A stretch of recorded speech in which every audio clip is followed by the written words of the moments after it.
ovqatlanasizlar, chiqasizlar, sizlarga tanga beriladi va akvariumda ichidagi stakanga shunday tashlab to'g'ri tushirib bera olsanglar, mutlaqo bepul. O'rtoqlar, men sizlarga tekinga ovqatlanib ketish mumkin bo'lgan joyda aytaymi?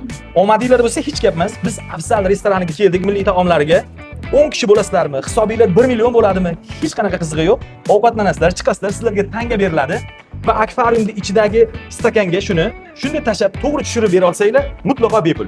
Zo'r ekan, kelishinglar bilan kayfiyatingiz ko'tariladi. Hozir omadimni sinab ko'raman, qarab turinglar.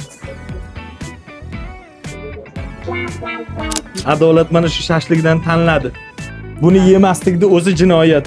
Olib berasiz. Xo'p. Bo'lmasa o'rniga siz go'shingizni yeyman. O'rtoqlar, ulfatlar bilan kelib bu shashlikni yemaslik nima deyapti? Xotin bilan kelib yesa ham bo'lar ekan. Afzal milliy taomlarida 5 kishilik setimiz bilan tanishtiramiz. Setimizda 5 ta dollar somsa, Bitta salyonni, bitta svejiy assorti, ikkita Buxoro sho'rdanagi, bitta kola, bitta choy, ikkita non, bitta meva assorti bitta Belgiya vaflisi. va 5 kishilik assorti taomimiz quyidagilardan iborat. Bu taomimiz ichida 5 ta qiyma kabob, 5 ta qanot, 5 ta golubsi, 5 ta karam dolma va 5 ta kartoshka. Ko'rib turganingizdek, qo'y jizi ham bor. 5 kishilik setimiz obslugalari bilan 82 mingdan. Qalay ulfatlar bilan kelib o'tirishga mazzami? Voy, dadasi, nimaga faqat ulfatlar bilan? Oilaviy, xotin bola chaqa bilan kelib o'tirishga ham mazza. Oling. Ol onasi. Bolalar qani? Pastda bolalar maydonchasida.